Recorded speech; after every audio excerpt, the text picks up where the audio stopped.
Hi, Danny. How are you? Oh, I'm great. Thanks for having me on. Thanks so much for joining me, Danny. Now, you are retired US Army, correct? That's true. Yeah, they Now, let me go mercifully a couple of years early. It was one of those almost mutual breakups, but yeah, almost. a long time. Okay, almost. We'll cover that in a minute if you want them, because I'm not up with the lingo, you see, in these recruiting videos in your place, but uh, the US. What's an intersectional cisgender millennial, Danny? And why is that advantageous to the CIA? Have you seen this advert? Yeah, This recruitment video? Do you want to this is where watch I it? get myself. This is where I Can we get watch myself. it? Oh yes. It was sent to me by guys, in fact, who are still active duty military. Um, I sort of run with a whole bunch of different groups, and a lot of people don't know this. There's a lot of really skeptical, even officers in the military. They Hmm. just tend to lean in like a libertarian-ish direction. Right. And so they like to tease a lot of this stuff. But this is where I get myself in trouble. I mean, the thing with the CIA trying to reach out to young people and, you know, use the buzzword bingo sort of lingo of the whatever, the new left or whatever they want to call themselves, the new left, is that first of all, it's not that new. You know, the CIA has always gone after young people and tried to grab people from, you know, the colleges and, you know, the scientists and really anywhere they can. Hmm. But I think that one of the things people have kind of forgotten is that the CIA is like a wildly political organization. And I think to a certain extent, the CIA has actually tied itself more to the Democratic Party than to the Republican. And that's kind of interesting. I mean, That's considering where really it comes interesting, from. isn't it? I think that they're betting on the future. I mean, they have analysts, they have forecasters. Now, they've been wrong about everything, including whether the Berlin Wall was coming down, but they still do have forecasters. And I think that if they're looking at demographics, if they're looking at, you know, what's hot in the United States, the Democrats, not the real progressives, right? Because that's scary. That they might actually want to like get rid of some of like intel operations and assassination extra legally, but you know, playing to the lingo, playing to the faux liberalism of the Democratic Party is probably a better sell than tying themselves to say, you know, the Trumpians or even just other parts of the right. Is that because they're more malleable, would you think, than the Republicans? And the Republicans, I mean, so the thing with the Republicans is I do get a feel that they do have sort of principles that they won't cross, even if those principles, make no sense or whatever. But I just feel like Democrats just want to change with the wind. And that's why they keep moving further and further and further right. And they have done in my whole lifetime. I think that the Democrats are nothing if not malleable traditionally. You know, there's positives to that, and there's mostly negatives. I mean, if one just looks at the variety of people who call themselves Democrat, I mean, the spectrum of that is kind of wild. You know, I mean, there are people who are Democrats right now who, you know, wouldn't have even been allowed in the Democratic Party in, you know, say the FDR period or, you know, even in like the late 60s. I mean, George McGovern couldn't get elected today, right? Mm-hmm. Someone of that sort of progressive bent, or at least not many of them could. The Democrats have moved right, but then they'll pander left, but then they'll tack right. But I think it's bigger than that. I think that Trump scared the heck out of them. And he should, you know, he scared the heck out of me, and I wouldn't want to spend 8 minutes in an elevator with him. But at the same time, I think that some of his, what he would call truth telling, and what I would say was occasionally being right about general concepts, but generally just throwing stuff at the wall. But his impoliteness, his impoliticness with things like the CIA or certain wars, and just his like unhinged or what they felt was uncontrollable nature. I think that they are scared of the future of the Republican Party, and they're also looking at the demographics of America. You know, the youth and you know, demographics in terms of racial minorities, stuff like that. And I think that they're betting on the future because they're bureaucratic knife fighters, just like all the different services in the Pentagon. Survival institutionally becomes more important than the ostensible mission of the institution. And so, you know, survival becomes a thing. And just one quick vignette on that you may know, Curtis LeMay, when he was in charge of the Air Force, sort of a similar idea. This is during the Cold War, right at the height of the Cold War, and a staff officer was giving him a briefing, and he kept referring to the Soviets as our enemies. And he said, no. The Soviet Union captain, they're our adversaries. The Navy is our enemy, right? So I think the CIA does a lot of the same stuff. Yeah, that's a really good line, that is, as well. It was really good. It's so true as well. With Trump, I think what got him elected is I've just got reading Matt Taibbi's book, Hating. It's a really great book. If you haven't read it, please do. Yeah, I've read all of it. Everybody listening. It's brilliant. And I made a statement a couple of years ago that Rachel Maddow was way more dangerous than Alex Jones is. And after reading Hating, you will come away with the same conclusion. She is dangerous. But I think what got Trump elected was the US seemed, the public seemed they were willing to go for anybody who was just going to call out all the bullshit that was around them. And Trump he went on the debate stage and called out Republicans left, right and center. He was calling out Democrats. He didn't care. So he jumped on the populist bandwagon, and it didn't matter that he was a liar, and it didn't matter that he was a fraud. People played into that because it was almost like an FU to the system. I remember there was one line in Matt Taibbi's book where he asked a guy somewhere in America why they're going to vote for Trump. He said, "I'm going to vote for Trump." And he said, "Why?" He said, "Because fuck Trump, because fuck them and fuck you too." It wasn't anything ideological or anything like that. It was literally just two fingers to the establishment. And that's exactly what happened over here with Brexit. Yeah. It's kind of what happened. Everybody was just like, it was an FU to technocracy. And there's parallels there, isn't there? Oh, I definitely think there are. What ends up happening in that situation is people are working from their gut. You can only stretch a rubber band so far. And, running with that analogy, I mean, the American people have and we're not the only ones, but the American people have just been lied to and deceived and pandered to. And they've seen just how fake it is, especially from the kind of polite and more urbane establishment figures. And those words belong in quotes, but of the Republicans, but especially of the Democrats. And so Trump is like this reaction against that. People have a sense that that some wool is being pulled over their eyes. And it is, but they can't always put their finger on it. And so that was a visceral reaction. The thing about the CIA also is they've always been political. They were formed theoretically to be outside the political establishment. They're not political appointees, even though the head was. They were supposed to give just cold, sober advice on intelligence to the president to make decisions with. Now, whether that was ever really the intent, we could argue about, but that was the stated intent. Of course, in reality, they try to drive policy. They try to drive policy with leaks to the press. And like you mentioned, and I'm sure you caught plenty of flack for it, because every time I bring her up, folks don't like it on the left. Something crazy happened in America where Rachel Maddow, whose book Drift was, pretty mainstream, but a decent critique of U.S. foreign policy over the course of about 40 years leading up to the Iraq War, that person somehow became their favorite person to leak to. I mean, they'd rather feed information to the Rachel Maddows of the world on whatever it is, Russiagate, Bountygate, you name the gate, anything to kind of push an agenda for interventionism. And I think they figured out, which maybe they should have known all along. And I say this as a guy who's, I guess, of the left, clearly, to the extent that I even know what that means anymore. But liberal interventionism has in a lot of ways kind of been the American brand. And if your goal is to just be everywhere and constantly operating overseas, whether you're a military or intelligence guy, I would bet on the liberal imperialists. I would bet on that kind of interventionism, and I think they have. Yeah, you're seeing that play out right now. You can't withdraw from Afghanistan, according to some reports, because it'll go backwards. The women's rights in Afghanistan will go backwards. That's actual reporting that they're doing right now, isn't it? I think the headlines in the New York Times and the Washington Post now are the headlines that used to be in the Onion even 15 years ago. It really is. One of my favorite ones recently was, in preparation for withdrawal from Afghanistan, the military says they're going to send more troops to Afghanistan. And I know the logistics of moving big units enough to understand what they mean by that, but this is a military that has constantly been dragging its feet on all this.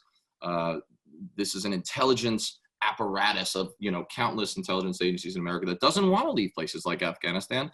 And I think that one of the great obscenities of my adult life was, and it didn't get enough attention, is when basically a man almost and woman all the Democrats in like the Senate and most in the House voted to cut the funding off that would be required to pull troops out of Afghanistan. There was a few holdouts on that, but the reason I think that's like kind of grotesque is the Constitution, of course, says that Congress is supposed to make the decisions on whether we go to war or not. Well, they've obviated themselves of that responsibility. They don't want anything. They let the president be an emperor.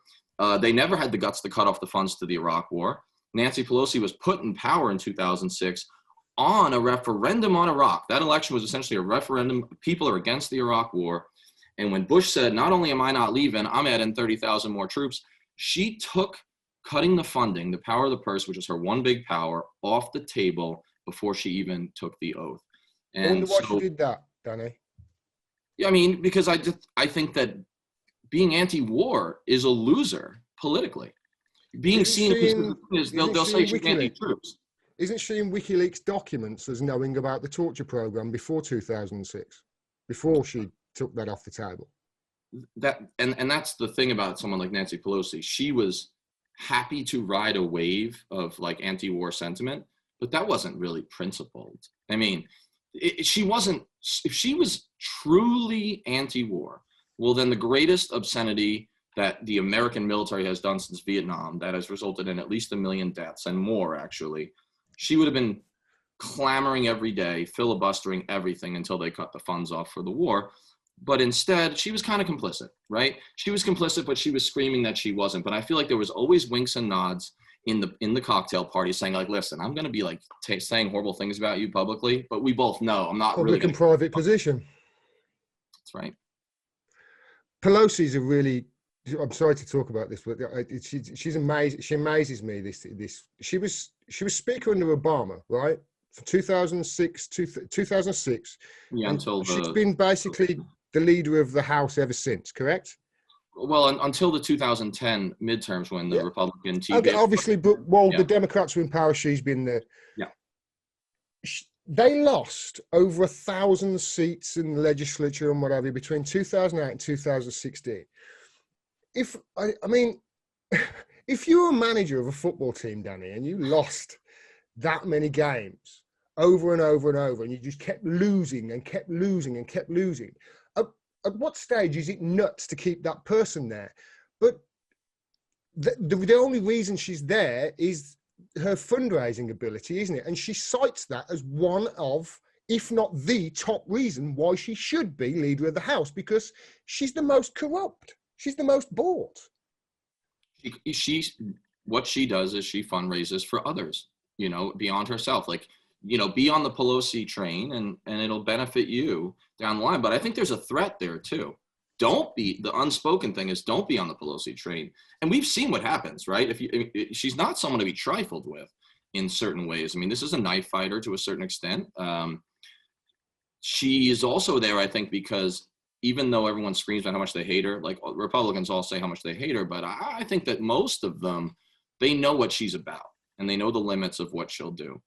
And when it comes to the real like bipartisan consensus of things like empire, right, which is a word I think we have to really be using, hyper interventionist, like hegemonic imperialism, they know that she's not really against that. She's okay with that. It might not be her primary agenda, but she's going to leave certain things kind of untouched. So like she'll put on like vaguely African garb and like take a knee and stuff like that. But it's, this is a cosmetic leader of the House. She is a cosmetic person. And the thing that Trump did, it sounds like I like this guy. I can't stand the man. Played into it. But the thing about Trump was like when he tweets about her, like her ice cream thing that she did on that show where she showed off her two $30,000 freezers. I mean, it was so brilliant. He's like a professional troll, but at the same time, he wasn't wrong. Even the messenger can be flawed, but his message is like, this is a corrupt woman who's fooling you. And that's what she's always been. You recently wrote a piece about how the people in power in America are vampires, and that is a perfect, I think, point to come into there, because she did that like almost like a PR thing, wasn't it? And she's in front of these. If I've got a picture, I'll put it on. I'll superimpose it over this. But I mean, they were $80,000 each, and she had two of them, and the ice cream was like $80 each or something like that. I mean, this is during a pandemic, isn't it? Yeah. Oh, yeah. With like all the economic fallout. worst economic inequality before COVID that we've had since like the Gilded Age. But she thought she's very obtuse. I mean, I think it's incredible. Like that's like her defining characteristic. It's just an inability to see yourself. That whole like notion of the vampires not being able to see themselves in the mirror, it applies to our foreign policy. It applies to our leaders, and nobody really talks about it. You know, it's not often enough brought up that like, you know, not everyone sees the United States the way we do. One of the things that's fascinating, I just make this one point, is like American exceptionalism is like a fascinating concept to me, because if a person goes around saying things like, I'm indispensable, I'm an indispensable person, or if they say, I'm the last best hope, you know, and I'm exceptional, that's, you know, we call that clinical narcissism. Mm-hmm. It's like a diagnosable condition, but when a country does it, we're like, no, that's just patriotism. That's just Americanism. I just think it's like a fascinating dichotomy. And then we're like, why does everyone polled worldwide say we're the greatest threat to world peace? How could they think that? You know what? They must be crazy. They're all crazy. And I'm like, you know what? After a while, guys, like after everyone has told you the same thing, maybe it's you. It's like when you date and stuff goes along the same script and it just doesn't work out. Not that I know anything about that. At a certain point, you got to go, might be me. Might be me. But we've never been able to do that because we're vampires and we can't see ourselves in the mirror. The latest threat is China.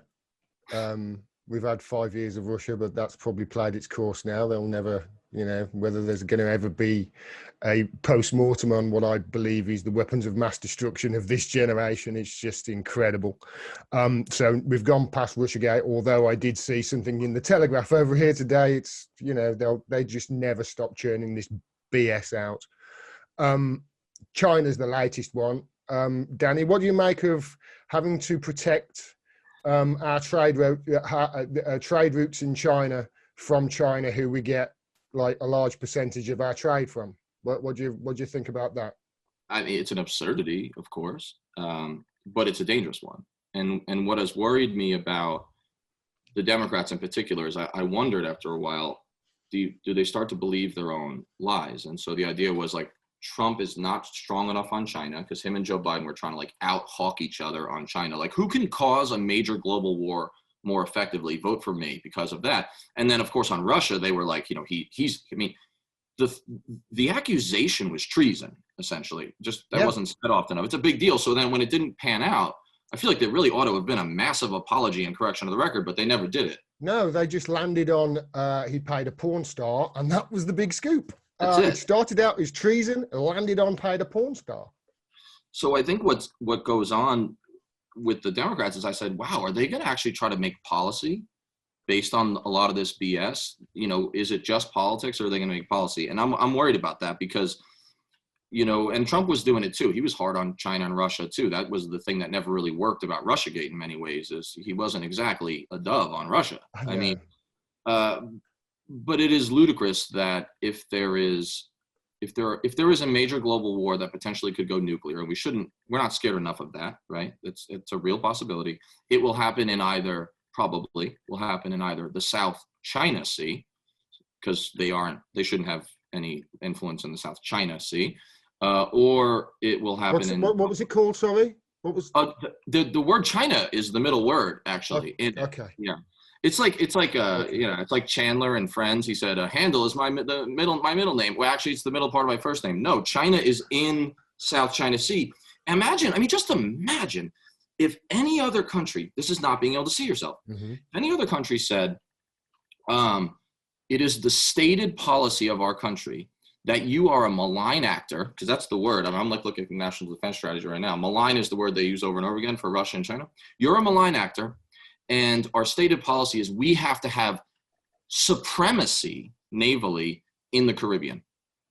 Like if that was the stated policy of Russia, and not just that, because if you think about the Taiwan Strait, that's like saying, listen, and also we are going to send aircraft carriers through the gap between Key West and, you know, whatever the rest of Florida. But that's your backyard, mate.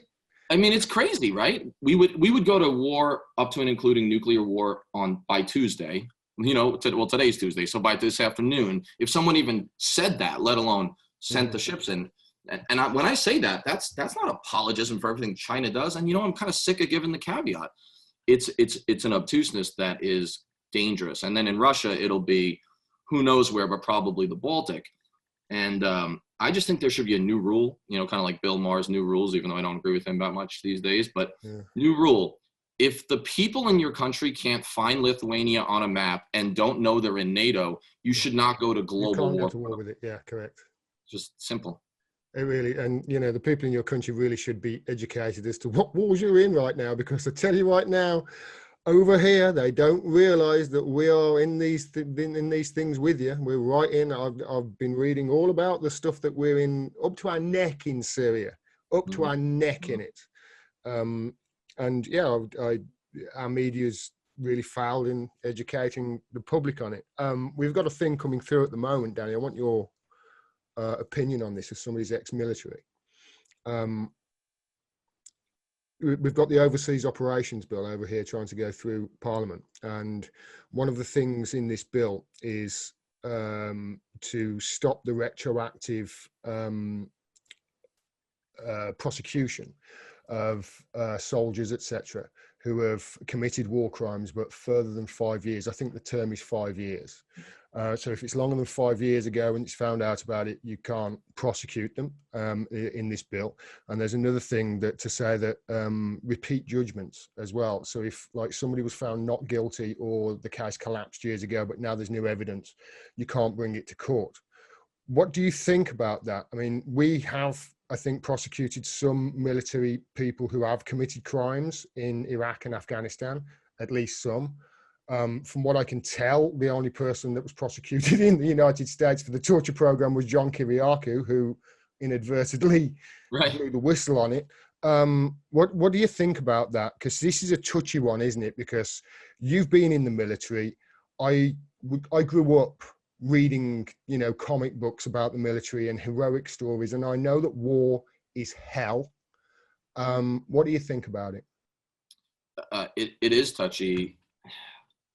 I have a kind of what would be considered a radical view on this that I don't think should be very radical, which is just what a radical would say. But my friends get upset about this, even people who generally respect me who are military folks, right? Either vets or current. I don't have any sympathy. I have no sympathy for these war criminals. I don't buy the whole argument that it's hard to be at war and your friends are dying and therefore like sometimes a village gets shot up because you're angry.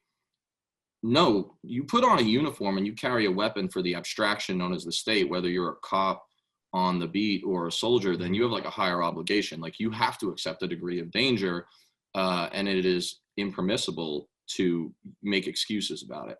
So I think one of the things that Trump most upset me on, like if I had to say, what are the 5 things that I hated Trump most for? Because some people think I'm an apologist for him. I'm not. But his pardons of like Gallagher, that Navy SEAL who, stabbed a kid and maybe shot an old man and took pictures of the whole thing and was turned in by his own Navy SEAL team.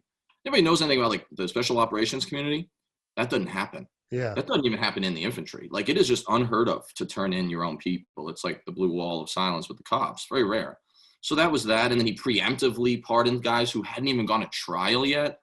That was gross because it sends a message about, what's permissible. And then it sets precedent.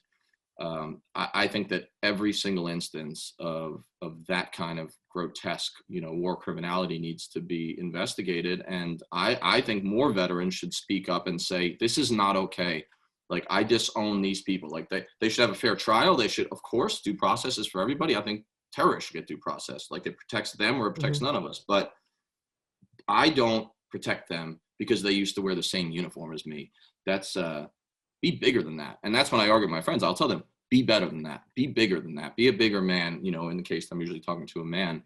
And don't apologize for these people because they ultimately put more of us in danger.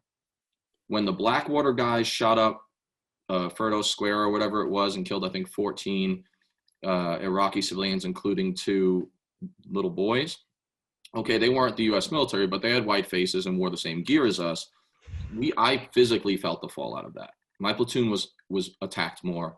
We felt the fallout. So the point is, you're actually protecting someone who's putting your fellow buddies in more danger through their criminality. Because if you say this is counterinsurgency, hearts and minds stuff, which is always snake oil, but assuming that some of that has validity, this sullies the entire name of our nation. But why should we be surprised when we don't even do the International Criminal Court? We're not even willing to be investigated. So why would we do it to our own people?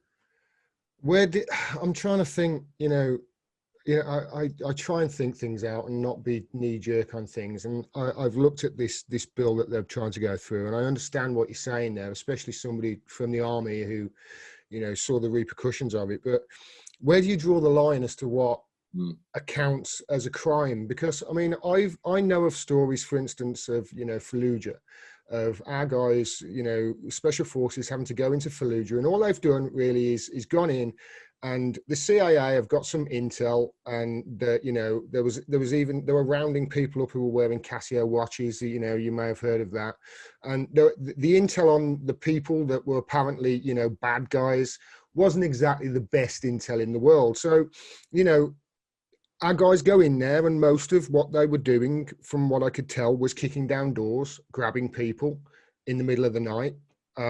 It's not so dangerous because it's just, families, you're taking them away. Now, some people come back, but some people don't.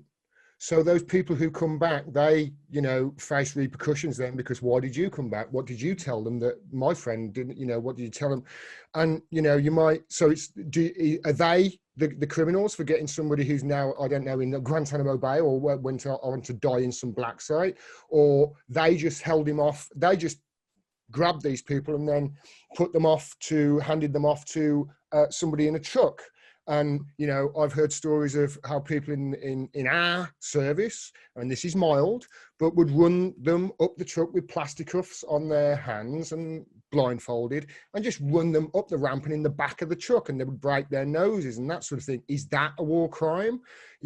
Where do you draw the line? And if you were the driver in that truck and you took them from that point to the black site where they were tortured, is that a war crime?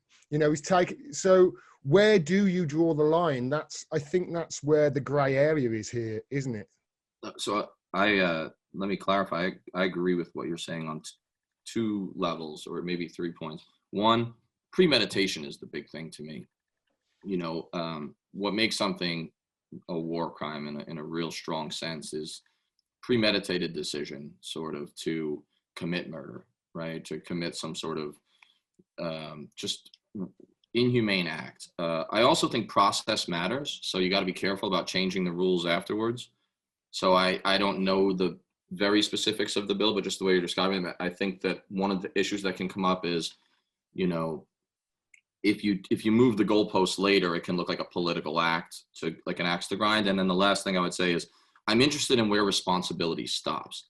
So whereas I don't have a single ounce of sympathy for a guy like Gallagher, that Navy SEAL that Trump pardoned, and I don't have a simple bit of sympathy for the guys who did My Lai, or some of the other smaller, murders that happened in Iraq. But you notice that when like a nation commits a war crime, like a massive one, or even when a big one like Abu Ghraib happens, the buck stops pretty low. Yeah. I mean, look at My Lai. My Lai in Vietnam, well, first of all, nobody really went to prison, but the prosecution stopped at like Captain Medina, like a 03. It doesn't really run up the chain. There was never any real responsibility for, say, General Ricardo Sanchez, who knew about Abu Ghraib and was pretty happy to hide it. And when he was the commander of the forces in Iraq, the responsibility and the punishment stopped at like a 1-star reserve general, and even she only got like administrative punishment. But I think that troubles me too. So it's a tough balance to strike. It really is. I think premeditation and process matter. Meanwhile, of course, we're, going nuts over here over something called seizure or something like that, some war crimes court in Europe for Syrian war criminals. So they're prosecuting Syrian war criminals from the last 4, 5, 6, 7 years, 8 years or whatever. So Timber Sycamore we're talking about here. They're prosecuting Syrian people who have, defended against this onslaught and this big pile of shit that's opened up in Syria over the last decade. And they're getting prosecuted, but Meanwhile, nobody who caused that absolute travesty on our end gets prosecuted at all. Where's the moral authority here? We don't have any, do we? No, I mean, at this point, we don't have a leg to stand on when it comes to morals and like pointing fingers in terms of legality. You know, when you look at who gets prosecuted at, say, the ICC, or who gets held accountable, who gets even criticized in, say, we'll just say American media. Well, I wrote an article about it called, you know, based on Orwell, Animal Farm, and he was like, all civilian lives matter, ... but some matter more than others. And then I wrote out like a formula of how you can figure out if another country or their army will be held accountable and criticized. And it basically, there's a few different ways, but it basically comes down to, if your government is complicit in our crimes, if we see them as useful enablers, then they don't get criticized. So, you know, for example, Saudi Arabia still, you know, basically beheads and burns people for sorcery and witchcraft. That's like on the books, but that's not bad. But you know, ISIS is, you know, until they're not. But like, it's just, it seems to me that the hypocrisy has literally taken all moral authority from us, because it's not hypocrisy once, it's not one administration, it's forever. And it's certainly been full throttle for about 20 years now, since 9/11. And there's absolutely no fourth estate holding this accountable. I mean, the fourth estate, the media, is meant to stop this shit from happening by doing their due diligence, and they're just going along with it and repeating whatever these agencies say. I mentioned China. You know, the bar of what you need to be able to say China is committing a genocide is so low, journalistic wise. Honestly, it's subterranean. You know, this genocide, it's based on, I think, one guy, the testimony of one journalist over there who spoke to like a few people, and they've said it's genocide because they've seen the pictures and whatever in these camps. Now, we don't know what's going on there. We don't. This is all we've seen, basically. There were 12 million Uyghurs in China, and they're saying 1 million of them have gone, of which I'm like, well, that's like one family of every person Uyghur in China. What's going on there? And also, why are the Uyghurs more, why do their Muslim lives count more than the Palestinian Muslim lives? And if you really want to have a, you know, talk about genocide, I suggest that's where you start, because if you look at how their territory's been just taken over the last few years, I suppose the point is the media are just not holding them accountable on any of this. And it's really, really easy for somebody like me, who's just a geezer in the Midlands, who really was an idiot business-wise and didn't know what he was doing. I do better work than the entire bloody media. Is there any hope that this is going to get turned around? Well, no, I mean, the media is a mouthpiece for, you know, the State Department, which is a mouthpiece for the CIA. I mean, the whole thing, the transitive property is getting pretty ugly here. Their hypocrisy, what they choose to cover and what they don't, is a discipline in itself. They don't just have to jail and silence people overtly. By choosing what to cover and choosing who to invite on their shows, for example, they limit the bounds of permissible discourse. And in some ways, you know, they'll do what they do to an Assange. Like, if you really embarrass the government, they'll come after you hard. But for the most part, they don't even have to do that. And what you mentioned with, like, say, the Palestinians is important, because the Palestinians are actively they're trying to erase them as a people. And I don't just mean that in terms of like mass murder in a concentration camp. I mean that in the sense of like, define them out as people. You could be in charge of Israel and say there's no such thing as a Palestinian up until pretty recently, and Netanyahu essentially says that now. You've seen the map, haven't you? The disappearing map. That looks like an extermination to me. It's an erasure of their physical, cultural, everything space. I mean, they have a diet. I mean, they got these guys leaked. They're saying, you know, they think they found documents where they say, look, we're going to give them just enough calories that they stay alive, and and I think the phrase that either the general or the civilian official used was, we're going to put them on a diet. That's like one of the most cruel and inhumane things I've ever heard. And the coverage that gets compared to what's going on with the Uyghurs. Now, that doesn't mean that we shouldn't investigate what's going on there. It doesn't mean we shouldn't care.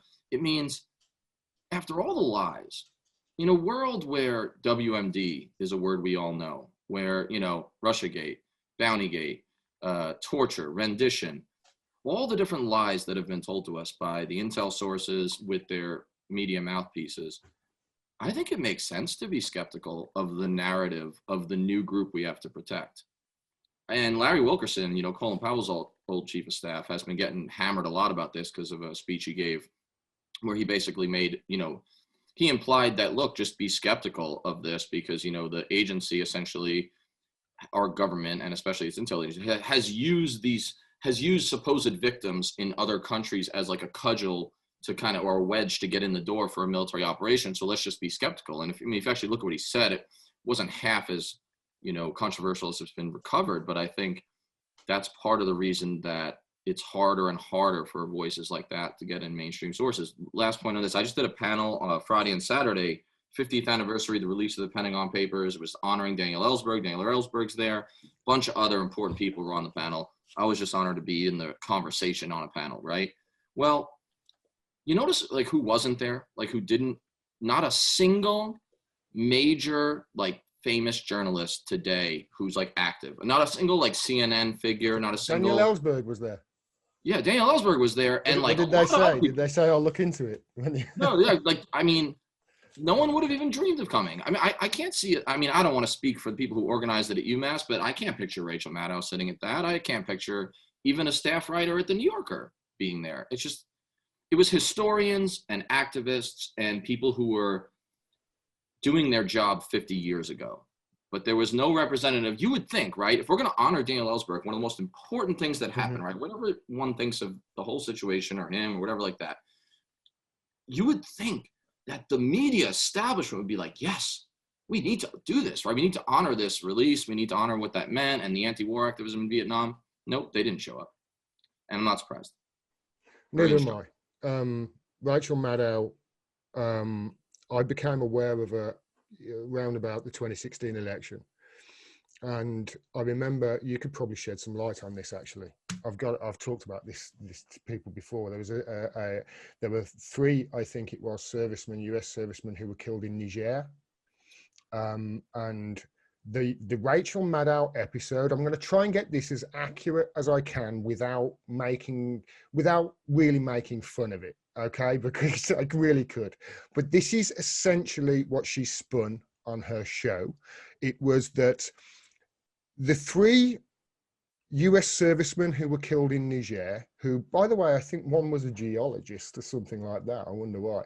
But the reason of that is because Chad had removed their super duper brilliant fighting force from Niger because Trump, they'd ended up being put on the travel ban, on the Muslim ban, as she was causing it, because Trump put down these rules, and Chad had run out of the type of paper needed, this is true, to make up a sample passport to send to the United States in time. And because they didn't do that, they ended up on the travel ban, and they got really upset, and they withdrew the troops. And because of the protection wasn't there, this is the implication, that's the reason these soldiers got killed. I couldn't believe what I was hearing, Danny.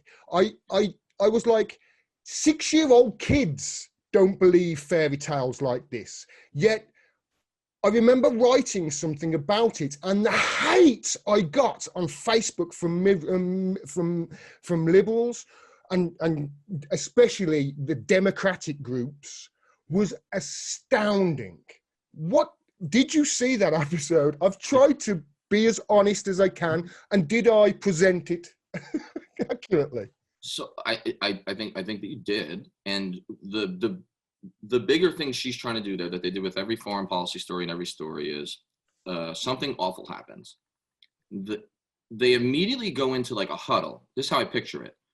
And they say, how can we spin this to be like, this is Trump's fault? They're like, using the death of servicemen, right, politically. And so the story became that Trump may have said something inappropriate to, one of the guy's mothers. And maybe he did. He probably would do that, But the story should have been, why are American special forces in Niger Is the group that they're chasing actually a threat to the United States security? Under what legal auspices are they allowed to be there? Who ordered them there, and why didn't they have any air cover?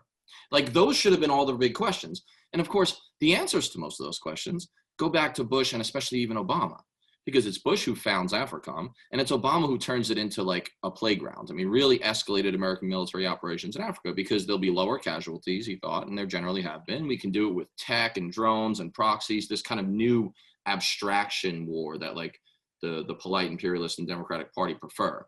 You know, it just, they can do it quietly, silently, you know? None of that was really dealt with. Why? Why is this happening? You know, why are American soldiers dying in a country that 97% of the population can't pronounce? And when they try, it has some awkward turns because look at the spelling. You know, I mean, there are really, really big questions about those. And I think it was 4 total, 3 Green Berets and then one support guy. I apologize. No. Yeah, it was like but it was like 3 Green Berets and then a support dude. So, you know, it's been reported a lot of ways as like, you know, 3 and then 4. But the point is that was a big story. American soldiers dying in a place like Niger on a really muddled mission should have been the story. And there was just very little on that. It was, what did Trump say to the mother? Is this because Trump did the travel ban on Chad? And I just think that was a disrespect to the same soldiers that both establishment parties wave around like playthings. I mean, it's unforgivable. That's unforgivable. It's disgusting is what it is. It's using the death of your own countrymen for your own political gain. And let's not forget, what drives cable news is clicks. It's for eyes, that you're using the death of servicemen to basically make money for your own organization, which gets money from Raytheon, etc., Boeing and whatever, and feeds the whole thing. You mentioned, we come on to Africa. How many countries do you reckon you're active, America is active in? And the UK, for instance. Have you come across any of our troops in the past? Yeah, That's sure. interesting. So I've been following the Sahel a lot. Well, so in terms of countries, it really depends what you define as active, right? The Pentagon has one definition, the media has another, each administration has their own. I choose to say that what really concerns me are U.S. troops advising, assisting, and training the forces of a country that is engaged in, you know, some sort of conflict.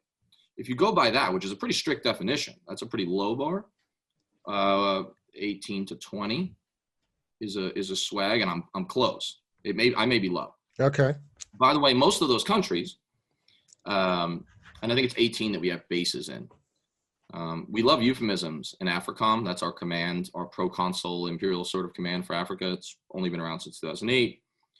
I think it's 18 countries that we have bases in. They use these euphemisms. They call them, you know, like non-permanent and permanent, but they don't even use permanent. They're like, they basically try to define away a base by saying, oh no, it's enduring and non-enduring. Okay. I love that word. I love that phraseology. Like, oh no, don't worry. The base in this base in Somalia, that's a non-enduring base. So, but you know, the Intercept broke something on this a while ago, and there was a map that got leaked showing the bases. So it's like 18 countries we have bases in. We're actively like on the ground. Potentially an American could die, probably in about a dozen countries, Niger being only just one of them. And all this is done silently. The American people don't really know what's being done in their name, but most of it's being done on behalf of governments that are led by tin pot dictators like Idris Deby, who just died in Chad. These people die, and then there's just like a little bit of reporting on, oh yeah, he was kind of a strong man, he wasn't exactly democratic.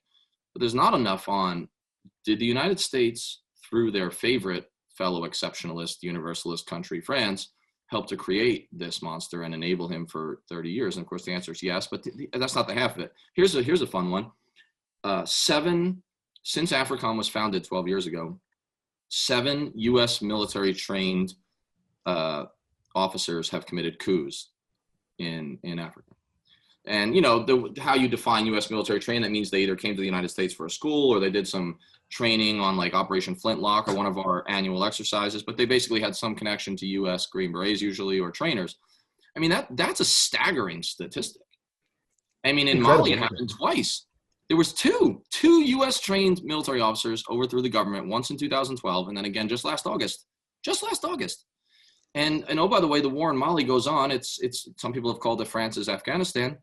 And just this year in the Sahel, the 5 countries that France is fighting for Operation Barkhane, Mali being the key theater, in those 5 countries this year for the first time, the International Crisis Group and this other group that counts the casualties, I'll think of it in a second, the security forces of these countries killed more civilians than either the Islamists or the ethnic militias. So in other words, this idea that we're doing any good there, we're throwing flames, right? We're throwing accelerant on the flames, and it's gross. And of course, then what happens is one of these captains doesn't think that the colonel who took over last time in a coup is doing a good enough job or, paying enough patronage to his ethnic group, then he has a coup. And then we have to pretend to shut off the funding because of the Leahy laws. And there's laws that say we can't give military aid to security forces that are either led by a coup artist or have credible, the language says credible allegations of human rights abuse.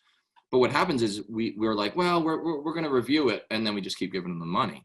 We keep giving them the guns. That's going to be interesting, human rights abuse, considering what the Human Rights Watch have just said about Israel. I mean, you give what, 3.8 billion a year for defense? You can, well. Yeah, you can define anything away. I mean, you could look to the language, like Hitchens used to say, right, or whatever. I mean, if you want to make something not a war crime or not fall under the category of credible allegation of human rights abuse, then you just call it something else. Yeah. That's all they do. It's very Orwellian. I mean, it really is.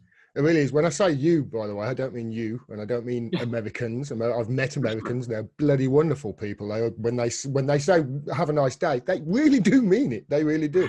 I love Americans. The American foreign policy is. I love my country, but I hate my own foreign. It's a problem.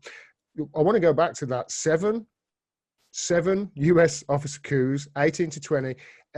Is any of that legal and constitutional?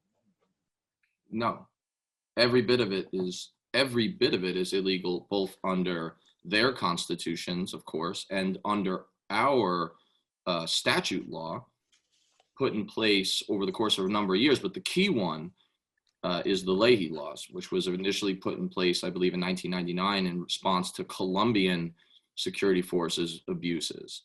And so the Leahy law, and then there's another law that I can't remember basically, but what they say respectively is, again, we cannot continue to advise and assist or give aid to even individual units of a certain country. It can go down to that, actually. It doesn't have to be everyone, but it can be even down to individual units that have credible allegations of human rights abuse, murder, extrajudicial killing, and stuff like that, rape as a weapon. Of course, we do it all the time. One of the things we did with the special forces, Nick Tursch just wrote about this, and we use it in Africa. I just wrote about it, so I have to pull it up. But there's a program. There's a section 332 alpha or something. It's some crazy, just dead bureaucratic language that essentially says we can continue to send these training teams over there, like we just sent in Mozambique. If we define it a certain way, we basically go around the Leahy law requirement of reporting. The Leahy, meaning that every time we go in, we have to take a look and actually analyze: are we supporting war criminals? But it's a joke. It's like a litigious joke. It's Kafkaesque. It just goes through and all this different steps and paperwork, and in the end, we just do the same thing. And of course, that shouldn't surprise us, but I think it should be reported on more. Oh, last thing you asked about the British. Mm-hmm. Something interesting happened with the British recently, and you could tell me if this is as rare as I think it is from my own study. But okay. For the most part, Britain and France, even after 1960, when most of the countries became independent in Africa, have generally maintained their separate spheres, the Anglo sphere in Africa of their former colonies and the Francophone sphere. And for the most part, they even get angry with each other, and there's some conflicts that are kind of Anglophone versus Francophone. So they usually don't get involved in each other's wars. There weren't British troops in Algeria, for example. There weren't French ones in Kenya. But I think you guys sent 100 trainers, many of whom I believe are special forces types, to Mali. And that's, to my knowledge, that's fairly unprecedented for UK troops that are, combat troops. I mean, they'll call them trainers, but my understanding is they come from real trigger pulling units. just went to support the French Operation Barkhane in the Sahel, specifically to Mali. I read a couple articles about that, and I thought that was pretty interesting. And I wonder how much is that getting reported a lot? Is there I a lot of didn't talk even about know it, Mali? mate. I didn't even know it. I mean, that's interesting to me. It really is. It's very interesting to me. It's very interesting to me that what you're telling me about, you know, the way they get around these, this should be red meat to journalists. And I'm really pissed off that I don't know about that, to be honest. And I'm certainly going to be looking into it. It should be red meat to journalists, this too. And if journalists uncover this, it's going to be less likely that it happens in the future. And the problem that we've got is there's been absolutely no consequences whatsoever for any of this for the last, as long as I've been alive, you know, and especially with the journalists who just get it wrong after time, they get it wrong in unison all the time. They always get it wrong together, and then they always fail up if you get it wrong on the side of the establishment. We are creating a society here where people know right now that they're being lied to. Around the world, especially in your country and mine, they know they're being lied to. You speak to people, I do, and they know the news is fake, and they know this fake news is coming from the people and the channels that we should be trusting the most. And rather than actually during a pandemic, say, them go, okay, all right, we've done some stuff in the past. Here's why we did it. We fess up. This is what we're going to do about it. But we're telling the truth about this. That is more likely to get people to believe in, you know, what they need to do to get through this, isn't it? But we're not seeing that, are we? No, there's no accountability. I mean, whether it's journalists or even generals, failure, incompetence is not going to really affect your career. You know, pull your member out on a Zoom call, or get caught in some sort of personal scandal, or speak out against the people who fund your organization. Those things embarrass folks, embarrass yourself. That'll end your career. Being wrong time and again. I mean, look, I keep hearing about this liberal media. I keep hearing about that like the problem with America is our media is too liberal. Like, you know, people like who are more like my father, you know, like traditional, like conservative, like hardcore guys, like everything's about the liberal media. But like Max Boot is a columnist at the Washington Post. I mean, a neocon warmonger who's been right about nothing ever. Everything he supported has turned into disaster. Half his claims have been off the wall, whether it was Iraq or whatever else, you know, and you fail up. John Bolton wrote an op-ed in the New York Times yesterday, I think. Yesterday, or Washington Post, one of the two. Even David Petraeus, like, if anyone was going to get canceled, it was like, this was a guy who sold the entire country snake oil on this whole counterinsurgency. The surge worked. Like, remind me about Petraeus. I know the name, but I can't quite. Petraeus was the savior general who was brought in during the surge in Iraq. Bush fired all the generals, brought in this guy Petraeus, who was known as like an intellectual type, and he studied counterinsurgency. And he said that if we apply these tactics to Iraq and you give me 30,000 extra soldiers, like, I'll win you a war. He didn't really win you any wars. I mean, the outgrowth was ISIS and state collapse and all that. But then he like sold it as victory. He was like very political, like PR general. And then of course he went on to be the head of the CIA and is a convicted criminal for, you know, whatever, sharing secrets with his mistress. And he is a massive warmonger. He wrote in an article like a year and a half ago calling for a generational war in Afghanistan. Not in like not in a tongue-in-cheek way. Not like. He was dead serious. Like, basically, he was saying what we need is we need to like dig our heels in for generation war. So he's been wrong about everything. He's got both the character flaw and, which concerns me the least, he failed consistently, sold it as victory. And if David Petraeus wants to write in any major newspaper, he'll get in that paper 24 hours later. Incredible. You've been where is it that you serve? Can I ask? So I was in the cavalry, which is kind of like reconnaissance, you know, but I was in like the lighter side, so like Humvees and stuff. And I was in Iraq, in Baghdad during the surge, in November of October of 06 to basically January of 08. And then I did the second surge. I've been lucky enough to get in on both surge. I was in the red surge. How do you mean by surge? What do you mean by surge? So that was when we sent 30,000 extra soldiers after Pelosi got elected. Okay. Bush kind of doubled down. And so I was in that surge. I did 15 months. We got extended for an extra 3. Normally it's a year. And then I got promoted. I took command of like a company, a larger unit of about 100 guys. And I got to go on Obama's blue surge, I call it, to Afghanistan. So we did the same thing in Afghanistan, sent in about 40 to 50,000 extra soldiers total. And I was in Kandahar province. So I was actually kind of down in, they used to call it the Heart of Darkness. It's the Taliban was formed down there. Like the village that Mullah Omar is from was like about 3 miles to my west. But yeah, Zari and Arghandab, Zari and Maywand and Arghandab district. So, I was just unlucky enough to be in some of like the real hot spots, where that doesn't necessarily mean that I'm right, because a lot of people who serve me are just wrong about it. They're warmongers still, but I think what changed me a little bit was that in both of my wars, I happened to have been there at what were considered kind of pivotal times in the war, and in places that we were told like the war is going to be won. If the war in Iraq's going to be won, we're going to have to take Baghdad and secure that.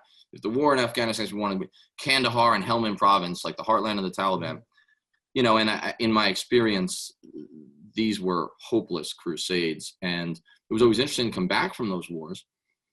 I did not see any success ever.